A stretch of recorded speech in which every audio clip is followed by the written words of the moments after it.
Geng, pembahasan kali ini wajib banget kalian dengerin bareng ibu kalian, nyokap lu semua, mama klan ya. Harus banget. Kenapa? Karena ini adalah sebuah pembahasan yang berhubungan dengan bahan-bahan yang ada di dapur, yaitu beras. Ya, sesuai judul yang kalian baca ya. Kali ini pembahasannya menyentuh salah satu isu paling mengkhawatirkan di tengah kehidupan sehari-hari rakyat Indonesia. Dan jujur aja ini bikin miris ya. Gimana enggak? Beras itu kan makanan pokok kita ya. Kita tuh dari kecil ya udah tumbuh besar dengan beras. Bisa dikatakan tuh daging kita nih ya terbentuk karena kita makan beras gitu. Nasi sih lebih tepatnya, beras yang sudah dimasak gitu. Dan beras bukan cuma soal makanan, tapi juga simbol keberlangsungan hidup dan bagian dari budaya serta identitas bangsa di Indonesia. Nah, tapi sekarang tiba-tiba ada kabar yang bikin kita semua harus buka mata lebar-lebar. Beras yang seharusnya dijaga ketat kualitasnya dan juga distribusinya malah ketahuan dioplos. Kerugian masyarakat itu 99 triliun, hampir 100 triliun. Itu kalau 1 tahun. Beras oplosan ini, tolong ini segera diselesaikan. Kalau memang ada yang nakal-nakal, dikasih efek jerah.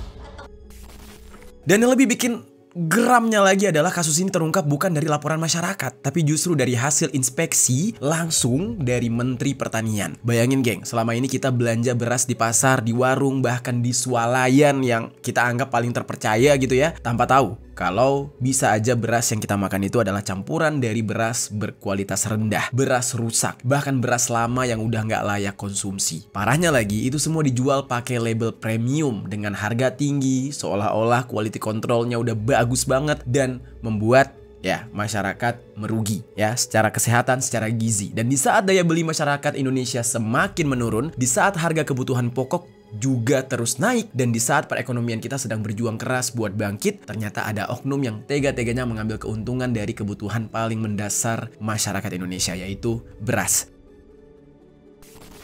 Dan beras memang bukan barang mewah, bukan barang yang bersifat hiburan, tapi sumber makanan utama, geng. Lo nggak akan bisa menghibur diri, lo nggak akan bisa punya barang mewah kalau lo nggak makan nasi ibaratnya. Ya mungkin ada alternatif lain, tapi mayoritas masyarakat kita semuanya makan nasi yang berasal dari butiran beras. Dan ini bukan lagi sekedar penipuan, tapi ini adalah bentuk pengkhianatan terhadap kepercayaan publik dan terhadap petani-petani yang sudah bekerja keras untuk produksi beras berkualitas di Indonesia. Kok bisa? Kenapa sistem pengawasan pangan di negara kita sampai bisa kecolongan separah ini? Apakah ada celah di dalam regulasinya, atau memang ada permainan curang yang sengaja ditutup-tutupi demi keuntungan pribadi atau ya sekelompok orang gitu? Dan dampaknya bukan cuma ke konsumen loh, bukan cuma ke masyarakat yang memakan beras tersebut, tetapi juga dampaknya kepada para petani-petani lokal, mereka yang seharusnya diberi ruang dan dukungan untuk menghasilkan beras terbaik, tapi justru harus bersaing dengan beras oplosan yang murah dijual secara massal. Dan ini jelas merusak ekosistem pangan dan juga merusak harga pasar, dan pada akhirnya merusak kepercayaan publik ya, masyarakat terhadap pemerintah dan sistem distribusi pangan nasional.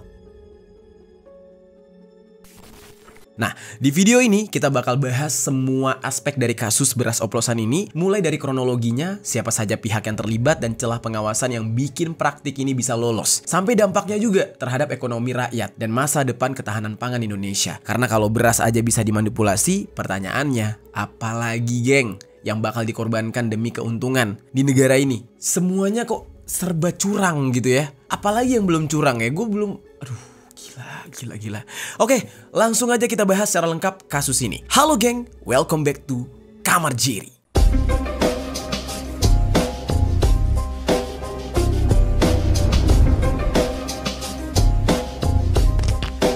Geng. Oke, sekarang kita akan masuk ke dalam awal mula kasus ini bisa terungkap.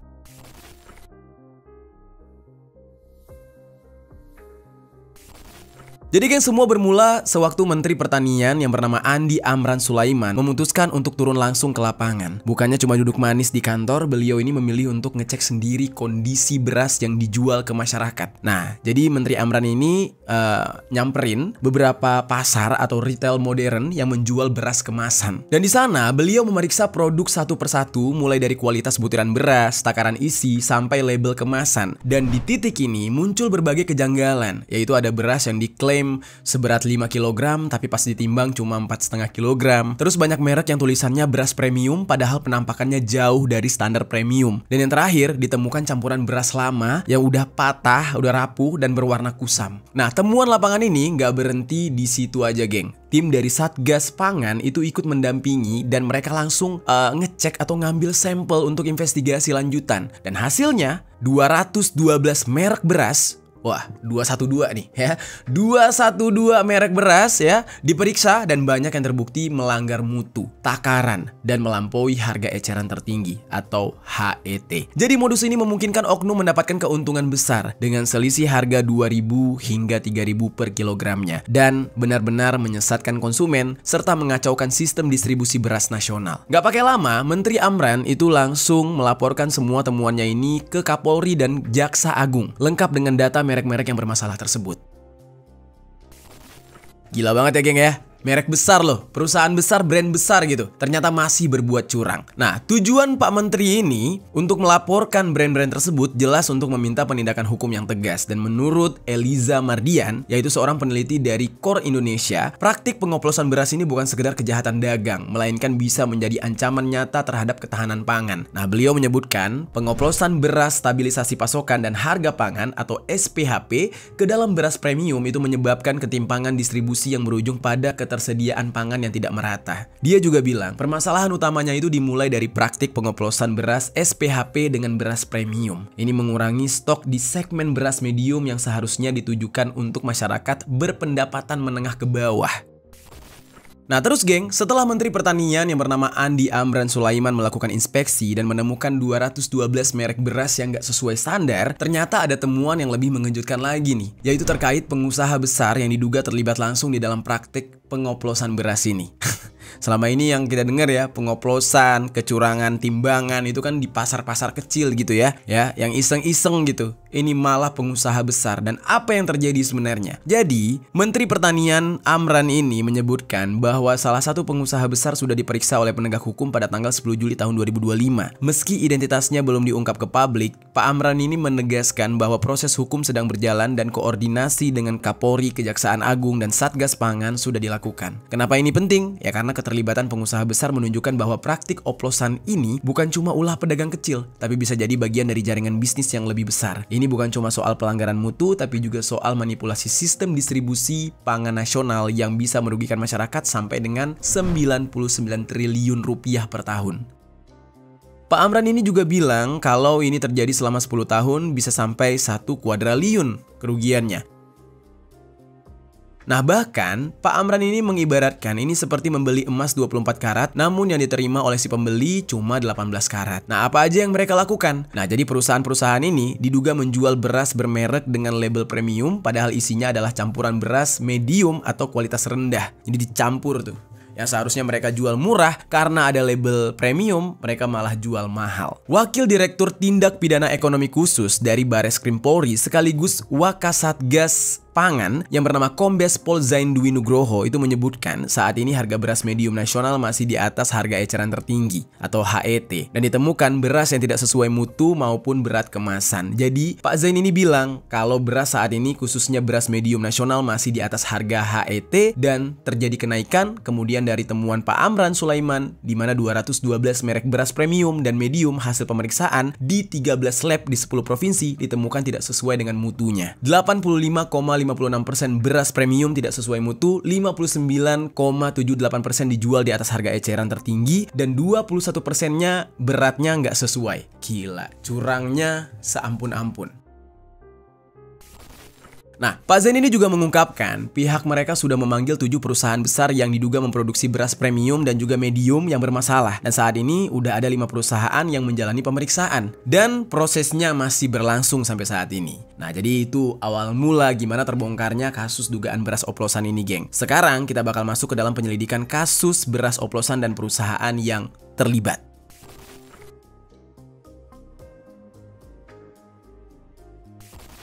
Jadi geng, Badan Reserse Kriminal atau Bareskrim Polri memeriksa 4 perusahaan distributor dan produsen beras yang diduga melanggar standar kualitas dan takaran di dalam produk beras kemasan premium yang mereka edarkan. Jadi pemeriksaan terhadap perusahaan-perusahaan tersebut dimulai pada hari Kamis tanggal 10 Juli 2025 dan dilanjutkan kembali pada Senin tanggal 14 Juli tahun 2025. Dan menurut Direktur Tindak Pidana Ekonomi Khusus Bareskrim Polri yang bernama Brigadir Jenderal Helvi Assegaf saat dikonfirmasi di Mabes Polri pada hari Senin siang 14 Juli 2025, beliau bilang bahwa akan ada pemeriksaan lagi terkait kasus ini. Dari 5 perusahaan yang katanya udah dilakukan pemeriksaan, baru ada 4 perusahaan yang disebutkan. Keempat perusahaan tersebut ya, nih kalian dengar nih, ini gede-gede banget perusahaannya. Ini mohon maaf ya, datanya gue ambil dari media. Ini bukan hasil dari opini gue pribadi atau riset gue sendiri gitu ya. Jadi ada Wilmar Group, ada PT Food Station Cipinang Jaya, ada PT Belitang Panen Raya, dan PT Sentosa Utama Lestari atau Japfa Group. Nah, gede-gede banget kan? Nama-nama yang mungkin sering kita dengar lah ya. Dan pemeriksaan ini dilakukan berdasarkan sampel beras kemasan dari berbagai wilayah yang sebelumnya dikumpulkan oleh Satuan Tugas Pangan Polri. Dan berikut ini adalah profil-profil yang gua dapat dari perusahaan yang sedang diperiksa. Nah, yang pertama kita bahas dulu PT Wilmar Group. PT ini merupakan perusahaan agrobisnis berskala global yang didirikan pada tahun 1991 oleh 2 miliarder asal Singapura dan Indonesia, yaitu Kuok Kon Hong dan juga Martua Sitorus. Nah, pada awal berdirinya, perusahaan ini bernama Wilmar Trading Pte Ltd dengan modal awal sebesar $100.000 Singapura dan hanya memperkerjakan 5 orang. Sebagai perusahaan induk investasi, Wilmar ini bergerak di berbagai sektor agribisnis dan mulai dari pemrosesan, perdagangan sampai dengan distribusi produk pertanian. Dan aktivitas utamanya meliputi budidaya kelapa sawit, penghancuran biji minyak dan penyulingan minyak nabati, serta penggilingan tepung dan beras hingga pengolahan dan penyulingan gula. Nah, selain itu, Wilmar Group ini juga mengembangkan bisnis di bidang manufaktur produk konsumen termasuk makanan siap saji, produk dapur, lemak khusus, oleokimia, dan biodiesel, pupuk, serta pengelolaan food parks atau taman makanan. Nah, untuk sektor penggilingan tepung dan beras, Wilmar memiliki anak perusahaan yang bernama PT Wilmar Padi Indonesia yang secara khusus menangani bisnis beras di Indonesia. Khusus loh padahal. Nah, pemeriksaan oleh Bareskrim Polri dilakukan terhadap produk beras premium merek Sofia dan Fortune milik Wilmar. Dan pemeriksaan ini menyusul temuan dari 10 sampel beras yang dikumpulkan Satgas Pangan Polri dari berbagai daerah seperti Aceh, di Lampung, Yogyakarta, Sulawesi Selatan, serta kawasan Jabodetabek. Nah, jadi diperiksa ternyata ada kecurangan.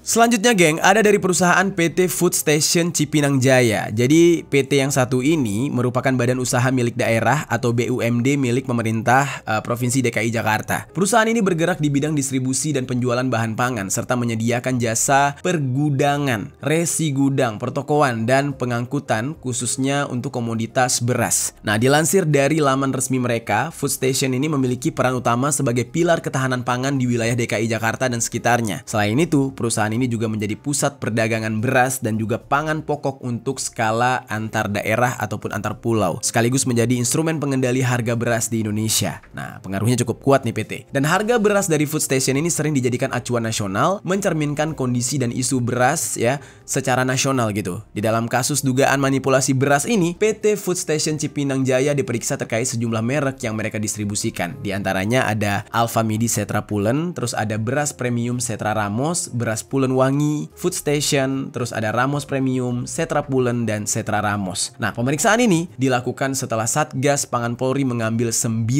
sampel beras gitu dari berbagai daerah termasuk Aceh, Jawa Barat, Kalimantan Selatan, dan Sulawesi Selatan. Terus selanjutnya nih geng, ada PT Belitang Panen Raya. PT Belitang Panen Raya ini atau disingkat dengan PT BPR itu merupakan perusahaan yang berdiri sejak tahun 2005 dan bergerak di bidang penggilingan padi. Pada 2015, perusahaan ini melakukan ekspansi dengan membuka fasilitas penggilingan padi kedua di wilayah persawahan Belitang, Kabupaten Ogan Komering Ulu, Sumatera Selatan. PT BPR dikenal melalui merek dagang beras Raja yang terdiri dari berbagai varian dan sudah dipasarkan secara luas, baik di pasar tradisional maupun modern di seluruh Indonesia. Beras Raja ini diproses dari varietas padi murni menggunakan mesin berteknologi tinggi tanpa tambahan bahan kimia seperti pemutih, nggak ada pengawet atau pewangi, sehingga diklaim sangat higienis dan berkualitas tinggi. Nah, itu klaimnya ya. Tapi di dalam kasus dugaan beras oplosan, PT Belitang Panen Raya diperiksa terkait 2 produk unggulan mereka, yaitu Raja Platinum dan Raja Ultima. Pemeriksaan terhadap perusahaan ini dilakukan setelah Satgas Pangan Polri menelusuri 7 sampel beras premium yang dikumpulkan di wilayah Jabodetabek, Jawa Barat, Jawa Tengah, Aceh, Sulawesi Selatan, dan Kalimantan Selatan. Nah, pas udah diklaim paling bermutu, nah pas dicek justru yang kualitas paling tinggi di dalam produk mereka itulah yang dioplos. Kan kocak banget gitu. Terus yang terakhir nih geng, ada PT Sentosa Utama Lestari atau Japfa Group. Jadi PT Sentosa Utama Lestari ini, atau yang biasa dikenal melalui merek dagang Fasham, itu merupakan perusahaan agrikultur terpadu yang berfokus pada pemberdayaan petani. Perusahaan ini merupakan anak usaha dari Japfa Group dan salah satu pelaku utama di sektor agribisnis dan peternakan terpadu di Indonesia.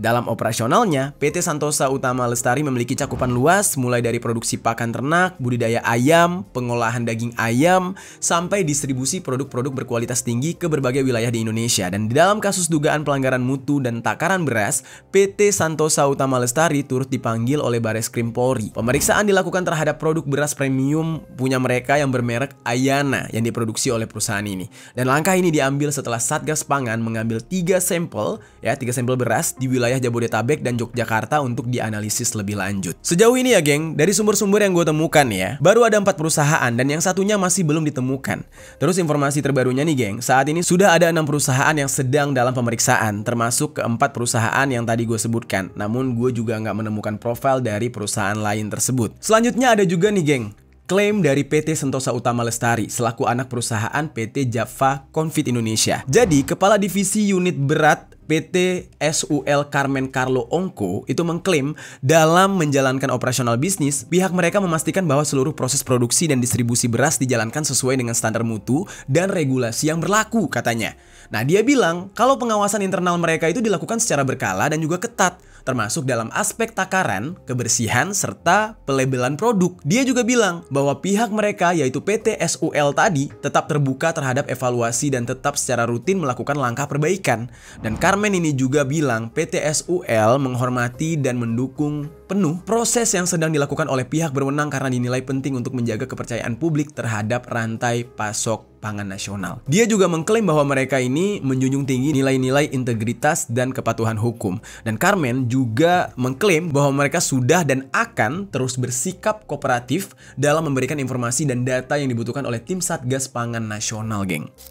Terus geng, Satgas Pangan Polri Brigjen Polisi Helvi itu bilang hingga saat ini mereka sudah memeriksa sebanyak 22 orang saksi terkait dugaan adanya produsen beras nakal yang melanggar mutu dan takaran beras. Dari jumlah tersebut, penyidik pada Satgas Pangan Polri sudah memeriksa saksi-saksi dari 6 perusahaan dan 8 pemilik merek beras kemasan 5 kg.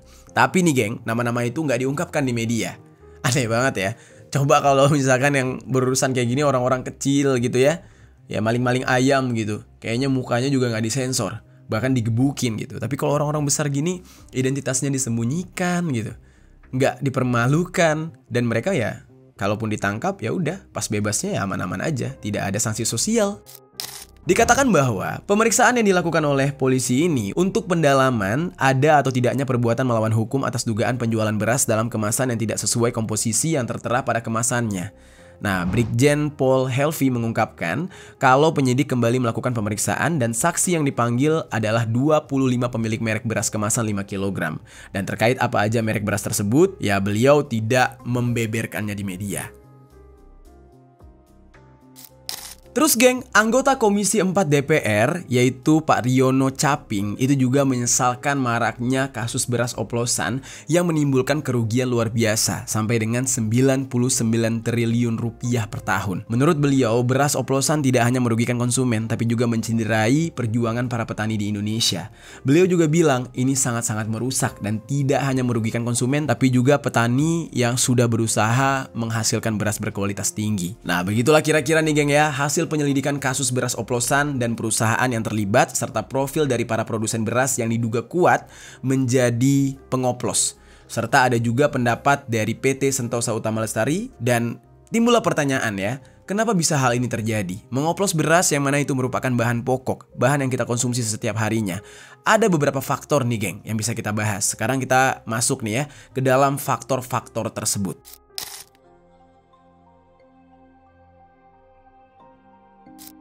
Jadi geng, untuk bisa menjelaskan faktor-faktornya, gue bakal mengambil beberapa pernyataan dari pengamat-pengamat. Yang pertama itu ada pernyataan dari pengamat pertanian Center of Reform on Economic, atau disingkat dengan CORE, yang bernama Eliza Mardian. Nah, beliau ini menyoroti pengawasan yang lemah. Dikatakan pemerintah dinilai nggak memantau distribusi beras, stabilisasi pasokan dan harga pangan atau SPHP secara ketat. Padahal menurut dia, ini ada potensi kebocoran karena rantai distribusi yang cukup panjang. Di dalam hal ini, dia mengomentari beras SPHP yang disalurkan dari gudang Bulog ke agen distributor, baru disalurkan ke agen retail. Nah, jadi banyak kebocorannya di situ. 80% bocornya dan cuma ada 20% yang sampai ke tangan penerima manfaat yang sesuai dengan kriteria. Eliza juga bilang kalau urusan pengawasan itu seharusnya ya nggak cuma ditangani oleh Kementan. Dia bilang ya, distribusi beras juga menjadi tanggung jawab Kementerian Perdagangan. Karena menurut beliau ya, persoalan beras oplosan ini harus ditangani oleh satuan tugas baru yang khusus mengatasi mafia beras. Ya, tapi Pak ya, kalau boleh kritik-kritik dikit nih, janganlah apa-apa bikin satgas, janganlah apa-apa bikin satuan tugas. Bikin satgas baru, ya dana baru lagi. Bikin satgas baru, pengajuan uang negara lagi, ya kan? Uang negara keluar itu dari pajak rakyat. Satgas mulu gitu ya, kenapa nggak polisi aja? Polisi kan udah ada tuh. Satgas terus. Beliau juga menyebutkan perlu tim baru katanya yang lebih detail dibandingkan Satgas Pangan. Dan Eliza ini bilang Kementerian Koordinator Bidang Pangan harus mengambil peran pemimpin pemberantasan ini. Nah, beliau menyarankan agar pemerintah harus memperketat standarisasinya, dicek secara berkala ke pasar-pasar, aktif melakukan survei, verifikasi, dan diuji berasnya. Ya, tujuannya sih bagus, tapi kalau pembentukan Satgas lagi, pembentukan kayak bikin ormas jatuhnya ya kan, tapi yang resmi dari negara, pakai uang negara gitu. Aduh, terus fungsinya bapak-bapak polisi ngapain? Cuman meriksa doang, BAP terus tangkap terus penjara? Ya enggak lah. Satgasnya itu ya udah dari pihak kepolisian aja, kenapa sih emangnya gitu kan? Oke, mungkin di sini kalian akan bingung ya, geng. Gimana sih perbedaan dari beras oplosan dengan beras biasa, dan apa aja sih dampaknya? Emang kenapa kalau oplosan, emang kenapa? Emang kalau oplosan pas pup jadinya sampah gitu, atau jadinya ada belatungnya atau gimana gitu? Kan sama-sama aja pasti gitu ya, ada yang mikir gitu ya. Nah, sekarang kita masuk nih ke dalam pembahasan perbedaan beras oplosan dan beras biasa.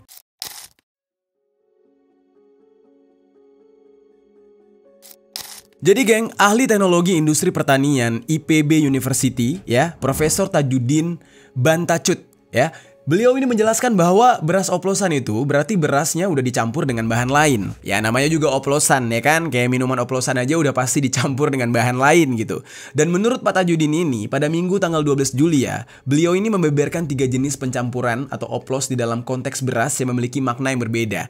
Pertama itu beras campur atau mixed rice ya. Di dalam hal ini, beras dicampur dengan bahan atau jenis karbohidrat lain seperti jagung hingga menghasilkan produk yang bernama beras jagung. Dia bilang gini, jadi walaupun tanpa menggunakan beras, hanya gilingan kasar jagung bisa disebut dengan beras jagung karena digunakan untuk ditanak atau dimakan katanya. Kalau itu kan udah jelas ya, beras jagung real gitu, dioplos dengan beras, jagung yang dioplos dengan beras, dan memang tujuannya ya untuk menciptakan beras jagung gitu. Nah, ini nggak salah dan nggak ilegal. Nah, tapi jenis beras oplosan selanjutnya itu adalah campuran beberapa jenis beras, blended rice, yang mana istilah ini merujuk pada beras yang dicampur dengan jenis beras lain. Apakah itu boleh? Apakah itu tidak boleh? Sebenarnya ya, kalau misalkan kita berpikir yang penting kenyang, ya sah-sah aja, boleh-boleh aja. Tapi kalau kita berpikir kualitas, sebenarnya ini nggak boleh. Karena masing-masing beras itu ada jenisnya, ada kualitasnya. Nah, meskipun demikian ya, pencampuran jenis-jenis beras ini nggak selalu dinilai buruk. Karena terkadang ada yang tujuannya untuk memperbaiki kualitas beras gitu ya.